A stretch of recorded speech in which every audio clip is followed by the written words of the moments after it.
What's been your biggest high from Stone Deaf to Stone Dead?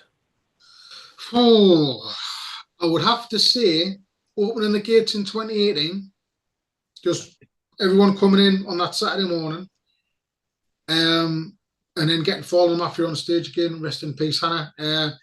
Once Fallen Mafia kicked in, that was a case of we've done this. We've done our own rock festival, and then when it got to Skid Row coming on stage and opening up a Slave to the Grind, which was one of my all-time favorite songs and probably like my favorite opening number. I just tears and Was it? it was like, this is unbelievable. So that would be the high, just getting to 2018 and doing it. Um, Quickly followed by the biggest stress when we were driving home on the day after and getting halfway up the A1 and thinking, we've just done our own rock festival. Right, what we're going to do next year now? And that kicking in thinking, Christ, how do we even try and match that? And I think every year we've pulled it out the bag and it's sort of people walk away going, this has been the best one, this has been the best one. And no one's walked away saying this has been the worst one so far, That's touch yeah, wood, and that's good. So yeah. that's definitely the highest. The actual peak of joy was that 2018 one. Fantastic. So going back to 2018, let's put you into an alternate reality. It didn't go well. 2018 didn't go well. Skid Row didn't turn up, or you couldn't get a good headliner. It didn't. It didn't work. That guy was correct. Would you have given it another go? Probably not And because I'd be living in the shed now. I'd be homeless. would you given it another go, or would you given it another couple of goes, or would you said we gave it a go, it didn't work, let's drop it? Um, I don't know. That's a difficult one because it all comes down to the finances. I mean, none of us are millionaires. We all kind of put our money where our mouths were. And the first year cost 75 grand to put on, which none of us had £75,000. So it was all very much hand to mouth. So I think had we made a significant loss that first year and probably put ourselves in debt to a point where we weren't getting a holiday for the next 10 years and the wives and husbands had kicked us all out for bankrupting them and making them eat rice and peas for the foreseeable future. I don't think we probably would have. I think we would have just sort of said, we've tried it, it hasn't quite worked, but everyone had a good time and no one's lost any money other than us. Um, yeah, I don't, as I say, it's a tough one because it all boils down to the finances. And if we'd lost that much money and sort of were struggling to pay the bills, nobody would have given us the lickings of a dog the next year. And that's ultimately what it all boils down to. Yeah.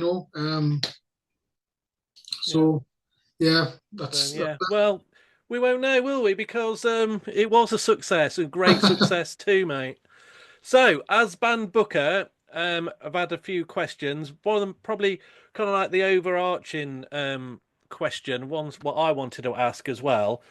How do you book the bands? Do you go out? I suppose in the early days it was this. Do you go out and ask who will you come to Stone Dead, Stone Deaf, or do you get promoters coming and saying our band would like to go to Stone Dead, or is it a mix, or how does it work? It's still a mix. The nice thing is, in the main, we're getting a lot more people coming across and saying, "Would you be interested in this artist or this artist?" And say, "Yes, I would."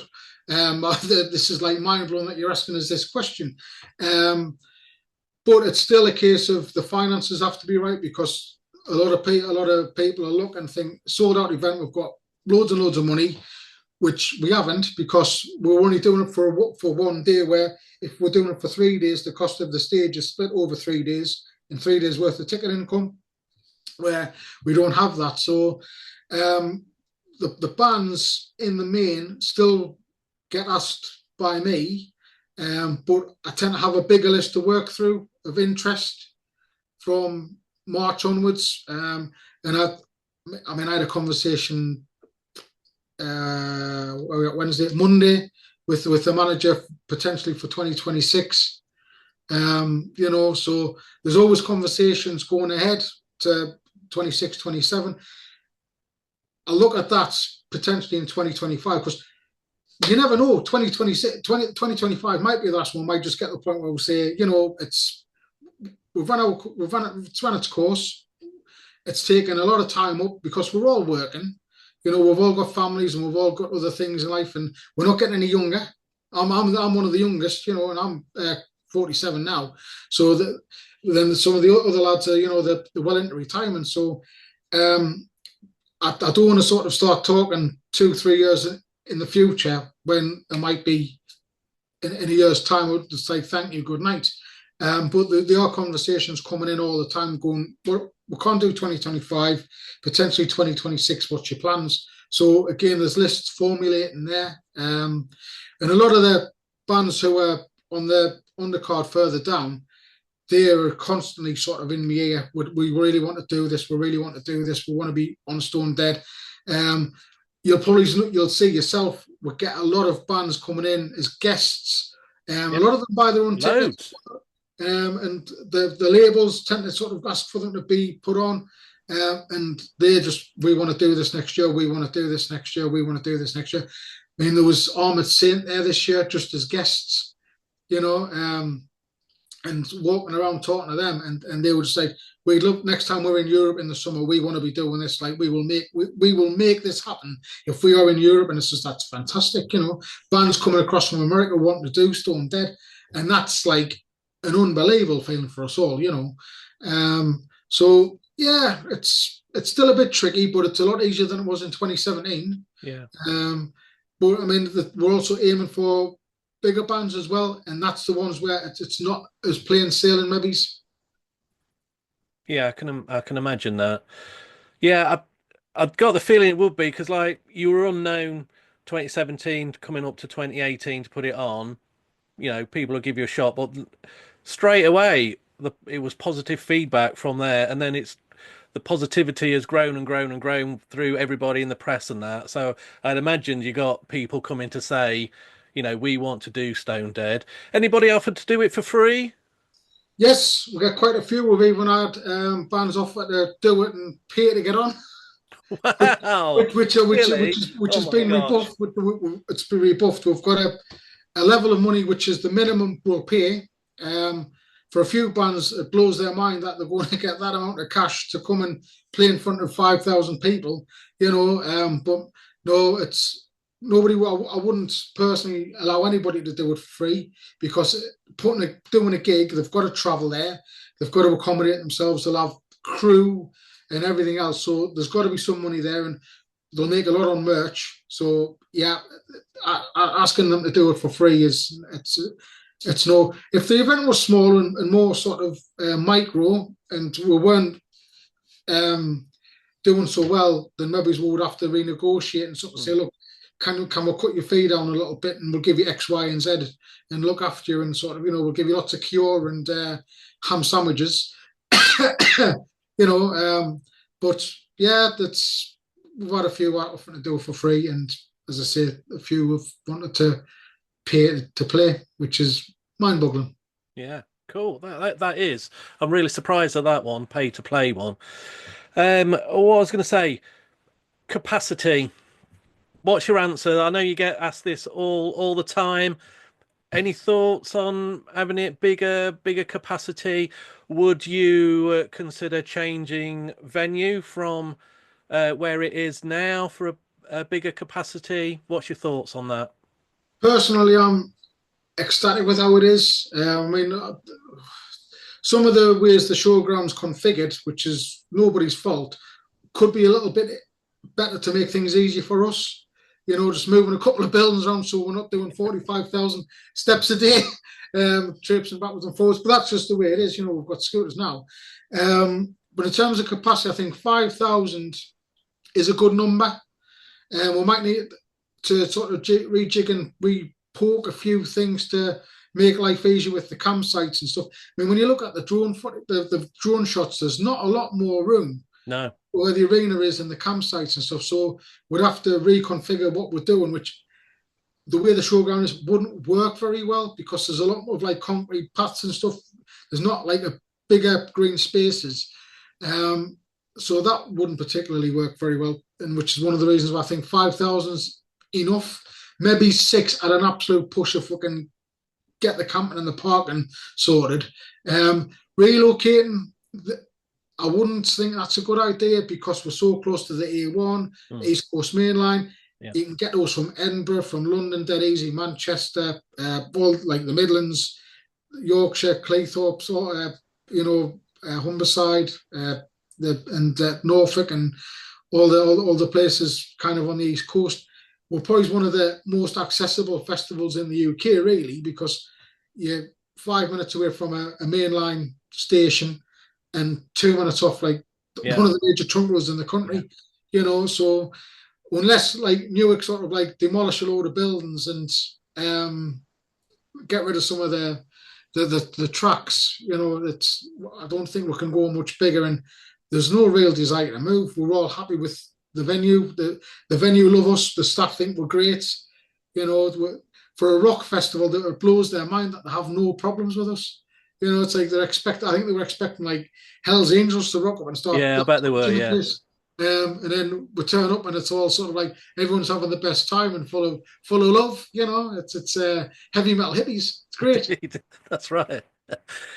So having that capacity and sticking with that capacity, that kind of limits you to what headliner you could get on the pricing structure you've got at the moment. So someone has asked, have you ever considered, or would you consider pricing the tickets higher so you could get the next step up headliner at all? We've got to keep on increasing the ticket price just to pay for the infrastructure. As I said earlier on, the first year cost £75,000 to put on.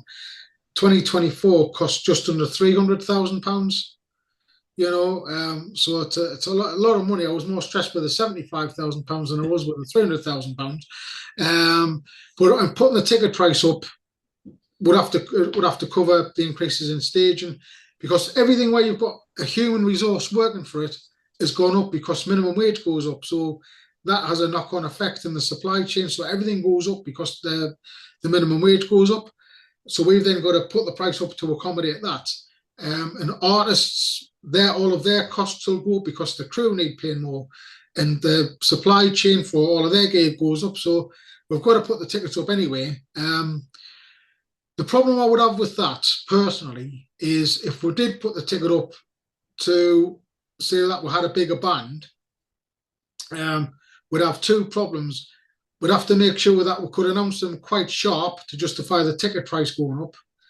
And the second one, and this is the important one, as we found this weekend, booking a band which would please the majority, because it's impossible to please everyone.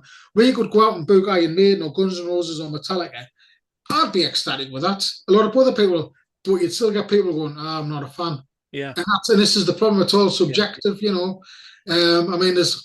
There's arguments about Monsters of Rock 84 and 88 where people go, I didn't think much of that one. I preferred Monsters of Rock 81 or 83 or 85. It's just subjective. So if we did put the ticket price up to accrue a bigger band, we'd have to try and make sure the majority of people are going to be over the moon with them, and that's the hard one, where if we've got a headliner which splits the audience, we'll still have an undercard which should tick a lot of boxes. Where we had it with Blue Oyster Cult, there was people who, I'm not a fan of Oyster Cult, but I like Black Star Riders, and so on. It's like this year, I'm not a fan of the Dead Daisies, but you've got the Sweets, or you've got Enforce, or you've got Primal Fear, or I'm not a fan of the Almighty, but you've got Dead Daisies, and vice versa, that's just what you've got to try and do, just to counteract against. If people don't like that, they should like that. And if people are saying that's too soft, then they like these two because they're a bit more aggressive.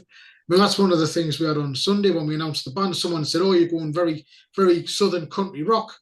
And I was like, yeah, I don't understand. And then I looked at the band. I thought, well, if you don't know the bands, you might think that. Because Black Oak County, you think, they're going to be southern rock. And then you put them on and it's like, they're a bit like Volbeat, heavy, sort of like, a bit stone broken with a bit more distortion and lots of melodies kicking in. This isn't southern rock. This is just hard rock metal, So we'll see how that one goes. But if, for instance, we've got, I don't know, something mega good. Like I'm trying to think of a band who might be within our. It's like Nightwish. If they came and said we're going to be over in August, but we need this amount of money, I'd be like, on the spreadsheet trying to work it out. Going, oh, we might can we do this? Can we do that? And maybe like pay you this, and then can we owe you this, and can we do this for you to try and make it work? And it would be the same if it was like Shinedown or That would be good. Oh,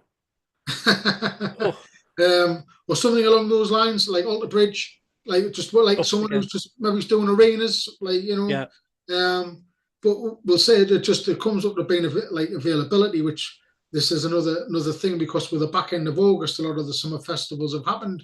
yeah, So a lot of the bands who've travelled into Europe are then going home and they're getting ready to do either America or Asia or something else. So there's a lot of plates what's spinning in the background to make things happen, and it's the longer we do it, the more we're kind of understanding it, yeah. and we are talking it to people, as I say, in advance, trying to sort of suss out what's going on in 1 or 2 years. But yeah, going back to the question, if the right band came along, we would have to look at that. Um, but that doesn't mean the ticket price goes up next year. We're getting Iron Maiden. All right. Yeah, it'll It be also, you, but keyboard warrior. You said. yeah, it also means that the staging company have like clagged on an extra few £1,000s in the marquees and the I toilets. bet. Yeah. I mean, again, the toilets. I mean, we spend 20 odd grand on toilets now. I mean, it's and that the price of that goes up every year. Yeah. So toilets, So, another. I've written toilets. Just quickly talk to me about toilets. Another one of your headaches, isn't it? oh, I love toilets. I love booking toilets as much as I love booking the bands. I've actually got a toilet deployment spreadsheet with like all the toilets of what goes where and stuff, just to make sure that we've got enough toilets to work with the amount of people we've got in. I think that the standard's something like 100 people per toilet facility, and we've got it so it's 50. Because we had issues in 2019 with the toilets. I was like, Hmm. nah, we're not having that again. We've got Yeah. to make sure everyone's happy and they can at least go to the toilet in peace. If they're not happy with the band, they can go to the toilet. So as I say, we'll make sure that whatever numbers we've got sufficient toilets, and they're spread out in the campsites, and there's enough facilities. We've got our own like a specialised female block, which is all sectioned off, and it's got stuff which females have asked for in the past, just to make sure that they're catered for and they're going to be happy. So yeah, toilets is a Fantastic. is a big headache. Yeah, I know toilets is one thing that's get mentioned a lot. So I thought, thanks for putting some detail on that one, Chris. Talking about details and what's going on for 2025. You said you're a bit relaxed at the moment. So what is being in the planning at the moment, or is it just a little bit of a rest time to get Christmas over with? Yeah, I mean, normally at this point we've got the last bits of the lineup getting announced and pushing the tickets out, which up until this year they've all been done by hand, been taken out of boxes, put in envelopes, labelled up, and made sure that they're going out in the post. All being done manually. We're doing e-tickets this year, so that's looking after itself. So that's saving me probably 3-4 hours a week, which is great. The lineup was booked pretty much a couple of months back, so I haven't had to worry about that.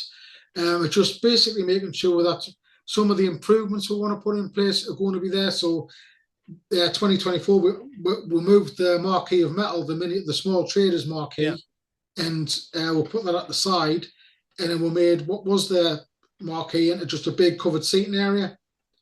So there's just little things like that where we might make that a bit bigger, put other things in place just to make the fan experience better. We added an extra bar. The food vendors, we'll probably add a couple of different food vendors. We always make sure that we're looking after people who are gluten tolerant and vegan. We're trying to make sure that they've got plenty of options, which is always a headache because someone will go, oh, the food's crap, and it's like you've got more choice here than you have in Caesar's Palace. You know, um, so it's just little things like that which people might not notice, but it's just we know that we've done that, so it should keep people, quite content. hmm. So we know who's playing the Saturday night. what's happening about the Friday? I had totally forgotten with the announcement. I'd totally forgotten about the Friday night party. I thought that's a great lineup.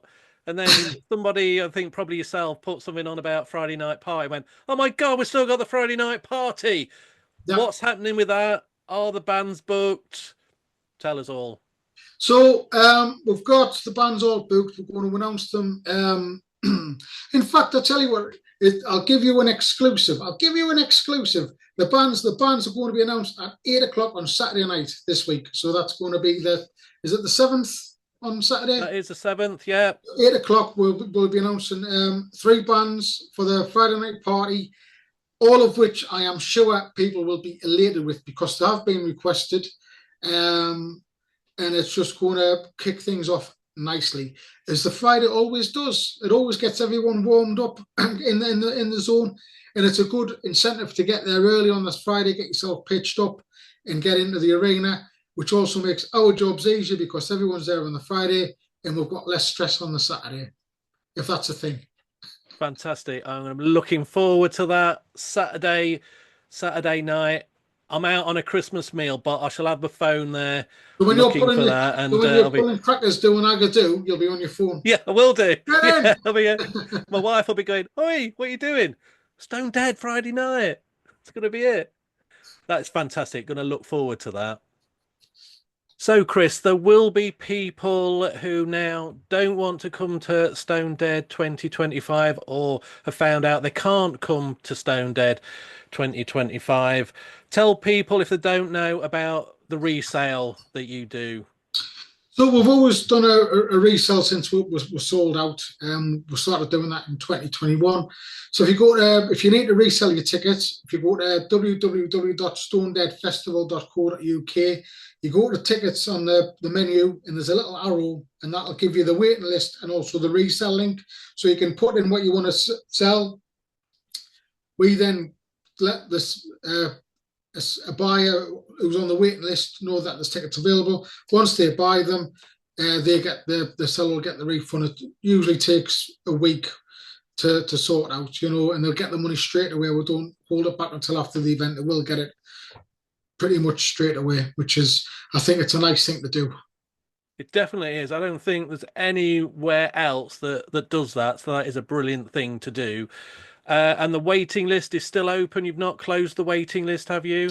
No, but that went through the roof. I mean, it's been trickling away lovely since we've effectively sold out. And then once we announced the bands, we could have probably done another 500 tickets off the back of that announcement, which is great. But it just shows that obviously there's a lot of demand and people have got faith in what we're doing to buy a ticket before we've announced the band. And then they're seeing the bands we are booking when they haven't got a ticket and they're like, I want some of that. So it's a lovely position to be in after, we've discussed 2018 and the turmoil and the stress we had with that to get to where we are now. It's lovely, but that's all down to, the staff, the team, from the directors to the production team to the people who staff us on the week. So it's a massive team effort to why we're successful. So I think everybody who is on the staff and have done it for a number of years, like yourself, they'll see that and think, I'm part of this and I've helped make this what it is now. You'll probably go home sort of as just as proud as we are. I So definitely do. Yeah, that's why I do it, just to be part of Stone Dead, something that is like amazing, really. And I would urge anybody. Now, this isn't a way to see the bands if you haven't got a ticket, because we do work hard. mhm. But if you can't get a ticket, volunteer, be part of Stone Dead. Obviously, Dowie's the main guy who knows what's going on. But do you know where we are with volunteers? Yeah, we're well ahead of where we were this time last year because I think everybody who volunteered for 2024 wants to come back, and a few of them are bringing an extra couple of friends. So the more people we get who are willing to be on the staff for the weekend, it's going to make our life a lot easier and more enjoyable across the board. But it also helps the staff as well because it takes the pressure off their shoulders, and then they can enjoy it a bit more. They can get to see more of what's going on in the arena. So it's a win-win situation, really. Plus, the volunteers, stroke staff, we'll make sure they get a lovely little goodie bag. You Great know, goodie bag. Got my t-shirt from this year on already, yeah, wearing that all the time. Laminate, make you look like you're really part of the team. It is great. If you, I would really advise join folks. Yeah, you'll have a great time. yeah, totally. I mean, it's a different way of seeing how a festival works. It's very rewarding. You know, everybody is made to feel part of like a big team, Dowie's Barmy Army. You know, and I've said many times before that team, what we've got when we take that photograph in front of the stage, could take on the world. Yeah, You know, for that weekend, I honestly think that you could do anything and be your success. It's just everything's just that good. You know, so yes, folks, if you haven't got a ticket and if you fancy seeing things from a different perspective, join the staff and be a volunteer, and you'll get a lovely little goodie bag as well. So it's a yeah, win-win situation. definitely. And people apply again on that website, don't they? Yep, yes, Stonedeadfestival.co.uk. yeah, Click on info, click on volunteer. yeah, I'll put a link in the description so anybody can just click on that if they want to volunteer. yeah. Cool. So that's I say this year, this coming year. What about Stone Dead 2026? You have mentioned you have had a bit of a conversation with a manager, I think, or promoter if I Yeah. remember right. I know you say it's an 18-month project, and it's not quite in the 18 months up to Stone Dead 2026. But is there stuff going on? What's going on? As I said, you know, there was a conversation happened Monday with a manager in regards to one of his artists, and there was artists there in in 2024, and there was talking as far ahead as 2027. You know, so there's conversations there. It's just we'll get to that point when we've got it a bit more of a firmer footing. You know, because we always, as I say, we're always trying to make improvements. I'm never going to say this will last forever because you don't know what's around the corner. Yeah, as I said, you know, we've all got lives. I became a father Yeah, 2 years ago. You know, my daughter was born. She should have been born the day of Stonedead 2022, and she came a week early. You know, so things like that. Life can sort of like throw little curveballs up and just changes your perspective and your outlook and where your priorities lie. You know, so I don't know. We'll see where things go, but 2025 is going to be magnificent. 2026, there's conversations slowly happening about that.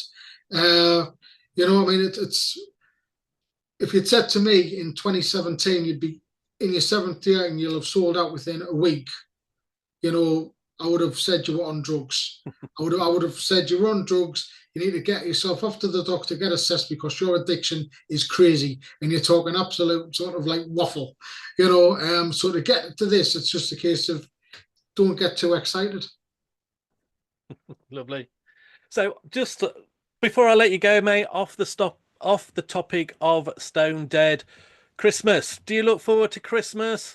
What's Love it. happening in the Sumby household for Christmas? My favourite time of the year, Christmas. Like Roy Wood, I wish it could be Christmas every day, but I don't put my Christmas tree up until I think the second week of December because I'll tell you now, Santa Claus. Oh, Liverpool's just scored 3-2. Get in, dirty, dirty Manx. Tell people what you're watching on the side, Chris. Come on. I'm watching the Liverpool Newcastle game above the head here, and yeah, it's wonderful to see Liverpool doing extremely well. As much as I am a Sunderland supporter, they are beating our nearest and dearest rivals, Newcastle, and it's wonderful. And Mr. Evans, Mr. Dowie Evans, will be ecstatic with that as well because he's a massive Liverpool supporter. So no, Christmas. Love Christmas. I've become a big kid again. I work in a school, so now it's just Christmas nativities, there's carol services, there's parties, which I'm doing the DJing for, so I've got to have the lights and everything going for that. We're going to families for Christmas dinner. We'll have family here. It's my most favourite time of the year, other than Stone Dead. It's like that, you know. I think it's a wonderful time where you forget about all of the shit in life for a couple of days, for a week, for 2 weeks, and you just sort of embrace everything what's great about it. and you drink lots of copious amounts of champagne, or in my case, Sapporo. You eat turkey or vegan turkey, or and I'll do the best pork scratchings and roast potatoes. So I'm quite happy just feet up watching The Great Escape, lots of football, and whatever else is on. It's just the best time ever. I love it. Well, I hope you and the rest of the Sumby household have a great Christmas, Thank you. You Chris, too. and I will see you in a field in August. Thanks very If not much for doing before, if this not on a before, if morning not rock out, before. mate. Yes, thank you very much for your time, and I hope everyone else has enjoyed that, and it's been an insight into to what we do, and maybe we can do another one in the spring when sort of we'll maybe have something else to share with you. I don't know. I would love to, Chris. Yeah, I've been thinking about this like for last year, and I thought we'll do a push for tickets, but that doesn't need to be happening. But yeah, love to catch up Mhm. after Christmas in the spring just to see No, where we're at and maybe get a few more volunteers. Click yes, that definitely. volunteer button, folks. Come on, let's Yes, have you. right, brilliant, excellent. Thank you very much. Thanks, Chris. Bye. See you later.